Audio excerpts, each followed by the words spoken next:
ইয়া রাসূলুল্লাহ মা হাযিহিল আওয়াহি, হে আল্লাহর রাসূল সাল্লাল্লাহু আলাইহি ওয়াসাল্লাম আপনি বলে দিন এই যে কোরবানিটা আসলে কি? গরু কোরবানি করা হয়, উট কোরবানি করা হয়, দুধ বা আমেজ বকরি সহ অন্যান্য প্রাণীদের কোরবানি করা হয়, এই কোরবানিটা আসলে কি? এটা আমার কেমন হবে? রাসূল সাল্লাল্লাহু আলাইহি ওয়াসাল্লাম বললেন সুন্নাতু আবিকুম ইব্রাহিম, সুন্নাতু আবিকুম ইব্রাহিম, তোমাদের বাবা ইব্রাহিম আলাইহিস সালাতু ওয়াস সালামের সুন্নাত হলো এই কোরবানি। তাহলে কোরবানি কি? এক তো হলো আল্লাহর হুকুম, দুই নম্বর কার সুন্নাত? কার সুন্নাত? এরা হলো সুন্নাত। তিন নম্বর পয়েন্ট চলে গেল। এক নম্বর আল্লাহর নির্দেশ, দুই নম্বর নৈকট্য অর্জনের মাধ্যম, তিন নম্বর জাতির পিতা ইব্রাহিম আলাইহিস সালামের নির্দেশ অর্থাৎ সুন্নাত। চার নম্বর কোরবানির মাধ্যমে আল্লাহকে স্মরণ করা হয়। কাকে স্মরণ করা হয়? নাকি খাজা বাবার নামে কোরবানি দেয়? হ্যাঁ, দরবারের নামে কোরবানি জবাই করে এরকম আছে না নাই? আছে, অনেক আছে। দরবারের নামে কোরবানি দেয়, দরবারের নামে জবাই করে, খাজা বাবার নামে, পীর বাবার নামে, মসজিদের নামে জবাই করে, আছে না নাই? হারাম। কি হবে? ওটা খাওয়া হারাম, ওটা খাওয়া হারাম। আল্লাহ রাব্বুল আলামিন কালামে পাক সূরা হজ চমৎকার করে জানিয়ে দেন 36 নম্বর আয়াতে, ওয়াল বুদনা জাআলনাহা লাকুম মিন শাআইরিল্লাহ। গুরুত্বপূর্ণ একটা উটকে মধ্যে বলা হয় জাআলনাহা, তা তোমাদের জন্য তৈরি করেছি, শাআইরাল্লাহ, আল্লাহর নিদর্শন। প্রত্যেকটা প্রাণীতে আল্লাহর নিদর্শন আছে না নাই? আছে না নাই? এক একটা প্রাণী এক এক রকম, গঠন এক এক রকম, কার্যক্রম এক এক রকম, ক্ষমতা এক এক রকম, চলাফেরা এক এক রকম। উর্দু মাছ একটা রয়েছে, এই উর্দু মাছ কিছুদিন পরে উড়ে যেতে পারে। মাছ কি করতে পারে? উড়তে পারে। আবার কিন্তু সাপ আছে, সাপও উড়তে পারে। এগুলো দেখে আল্লাহর কুদরত মনে হয় কি হয় না? কিছু পাখি এমন রয়েছে দেখতে সাপের মতো মনে হয়, আবার কিছু সাপ রয়েছে সাপগুলো দেখতে ছোট মানুষের মতো মনে হয়। আপনি যদি চান তো সাপের লেজ আল্লাহ সিস্টেম করে দিয়েছেন, পোকা মনে করে যখন কোনো প্রাণী এটাকে খেতে আসবে, আল্লাহ রাব্বুল আলামিন তাকে কৌশল শিখিয়ে দিয়েছেন, তা স্বীকার করে সাথে সাথে খেয়ে ফেলে। এরকম সাপও আছে। কাজেই প্রত্যেকটা প্রাণী হলো আল্লাহর নিদর্শন। আল্লাহ তাই বললেন উট হলো তোমাদের নিদর্শন, লাকুম ফীহা খায়র, এই উটের মধ্যে তোমাদের জন্য কল্যাণ রয়েছে, মঙ্গল রয়েছে। আছে না নাই? উটের গোশত তোমরা খেয়ে তার দুধ পান করে থাকো, মুমিনের জাহাজ হিসেবে উটকে ব্যবহার করে থাকো। এছাড়াও অনেক কল্যাণ রয়েছে। এই কল্যাণ প্রাণী দ্বারা তোমাদের আরো কাজ রয়েছে। ফাযকুরুল্লাহি আলাইহা, তোমরা এই উটগুলোকে সুন্দর করে সাজিয়ে উটের উপরে আল্লাহর নাম স্মরণ করো। তার নাম, তার মানে উটকে ব্যবহার করো।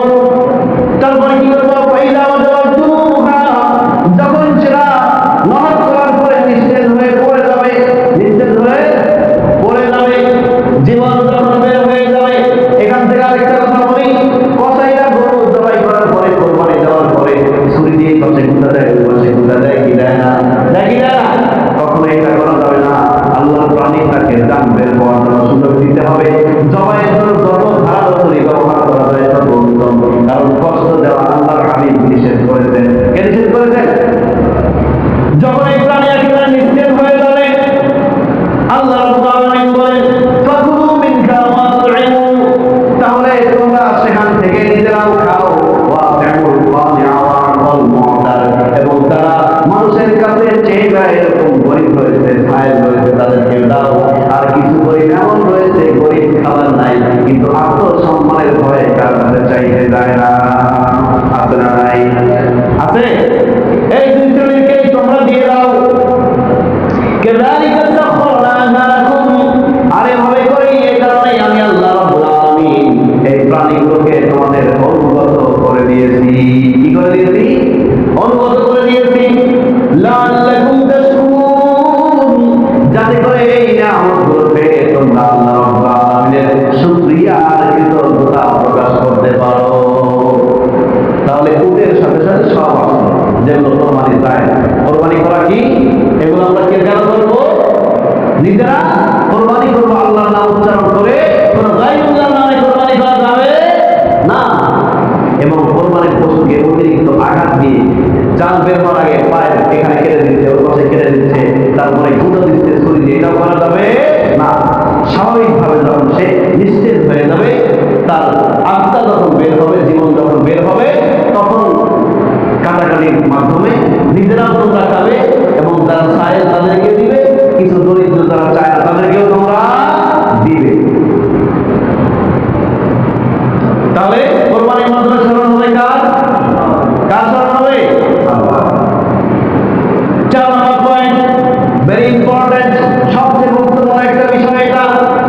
কোরবানি পশুর গলায় ছুরি চালানো, এটা স্বাভাবিক দৃষ্টিতে হয়, কিন্তু আসলে মূল হাকিকত এটা নয়। কোরবানির গলায় পশুর গলায় কোরবানির যে ছুরি চালাবো, এর সাথে সাথে মনে রাখতে হবে আমার দেহে, আমার রূহে যত পাশবিক চরিত্র রয়েছে, এই পাশবিক চরিত্র হিন্দুতা সব ছুরি চালিয়ে জবাই করে নিতে হবে। কথা বুঝছেন? পশুর গলায় ছুরি চালানোর সাথে কি মনে করতে হবে? পশুত্ব আমার দেহের ভিতরে, রূহের ভিতরে, বৈশিষ্ট্যের ভিতরে যা রয়েছে, হিংস্রতা যা রয়েছে, সবকিছুকে জবাই করে শেষ করে দিতে হবে, তবে কোরবানির মূল উদ্দেশ্য অর্জন হবে। বুঝতে পারছেন কথা? মানব ইতিহাসের গোড়ার কথায় যাই, পয়গম্বর আদম আলাইহিস সালামের ইতিহাস আমরা সবাই জানি। ইতিহাস গুলো মাত্র একটা পয়েন্ট ধার করা মাত্র। আল্লাহ রাব্বুল আলামিন বলেন, ওয়াতলু আলাইহিম নাবা ইবনাই আদম বিল হক, ওয়াতলু আলাইহিম, তাদেরকে বলে দেন, তেলাওয়াত করে দেন, নাবা ইবনাই আদম বিল হক, আদম আলাইহিস সালামের দুইটা সন্তানের ঘটনা কিচ্ছা আপনি বর্ণনা করে দেন সঠিকভাবে। কিভাবে? কিভাবে? সঠিকভাবে। আল্লাহ যেভাবে বলেছে, ঘোরপেট করে নয়। অনেক ব্যক্তি তদন্তকারী আছে, অনেক অফিসার আছে, টাকা পেলে কথা ঘুরে আসে, আছে নাই? আছে নাই? তো আল্লাহ বললেন আদম বিল হক, দুই সন্তানের কথা সঠিকভাবে বর্ণনা করুন।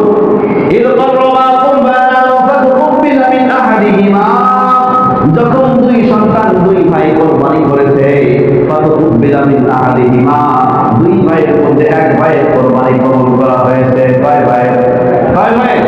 এক ভাইয়ের কোরবানি কবুল করা হয়েছে। ওয়ালাম ইয়াতাকাব্বাল মিনাল আখার, অন্য জনের কোরবানি আল্লাহ কবুল করেন নাই।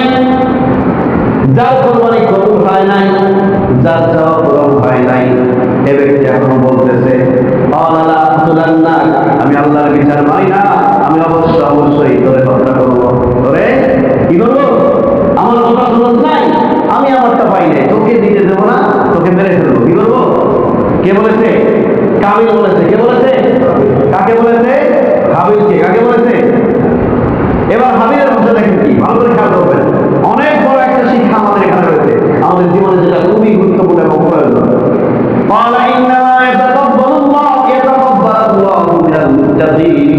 নিশ্চয়ই আল্লাহ রাব্বুল আলামিন মুত্তাকিদের থেকে সবকিছু গ্রহণ করেন, কবুল করেন। মুত্তাকি যারা নয় তাদেরকে আল্লাহ কবুল করেন না। মুত্তাকি কাকে বলে? আল্লাহর ভয় যার ভিতরে আছে। আল্লাহর ভয় যার আছে, হাবিলের আছে। হাবিল চাই উত্তম যেই জিনিসগুলো, সেগুলো কোরবানির জন্য রেখে আসছে, আর কাবিল নিকৃষ্ট যেগুলো নিম্নমানের সেগুলো রেখে আসছিল। তাকওয়া যার বেশি প্রকাশ করেছে, তারটা আল্লাহ কবুল করেছেন। এই যে কাবিল তার ভাইকে হত্যা করতে চাইল, আমরা যারা কোরবানি করবো মুসলমানদের চরিত্রটা কেমন হবে সে ব্যাপারে আল্লাহ তাআলা বললেন এই হাবিলের মাধ্যমে। কার মাধ্যমে? লাইন বাসাতা ইলাইয়া ইয়াদাকা, যদি তুমি আমাকে মারার জন্য, হত্যা করার জন্য তুমি হাত প্রসারিত করো, হাত বাড়াও, লিতাকতুলানি, আমাকে হত্যা করতে চাও, তুমি চাইতে পারো মা বিবাসিদি ইয়াদিয়া ইলাই, আমি তোমার দিকে হাত বাড়াবো না তোমাকে হত্যা করার জন্য। কথা বুঝতে পারছেন? তুমি আমাকে হত্যা করতে চাইলে আমি তোমাকে হত্যা করব না। তুমি আমাকে গালি দিলে আমি তোমাকে গালি দিব, তুমি আমাকে ঠকালে আমি তোমাকে ঠকাবো না, কারণ তুমি আমাকে ঠকিয়েছো, আসলে আমাকে ঠকাও নাই, তুমি যেই ঠকছো এর প্রতিফল তুমি পাবে কি পাবে না? পাবে কি পাবে না? কেউ কাউকে ঠকানোর পরে, কেউ কাউকে কষ্ট দেওয়ার পরে আজীবন শান্তিতে থাকতে পারে? পারে? মনে রাখতে হবে চূড়ান্ত কথা। তো তুমি আমাকে হত্যা করতে বলো, আমি তোমাকে হত্যা করবো না, হাত প্রসারিত করবো না। ইন্নী আখাফুল্লাহ, কারণ আমি ভয় করি কাকে? নিশ্চয় আমি আল্লাহকে ভয় করি। আর যে ব্যক্তি আল্লাহকে ভয় করে সে অনৈতিক অন্যায় কোনো কাজ করতে পারে না। এরপর তিনি বললেন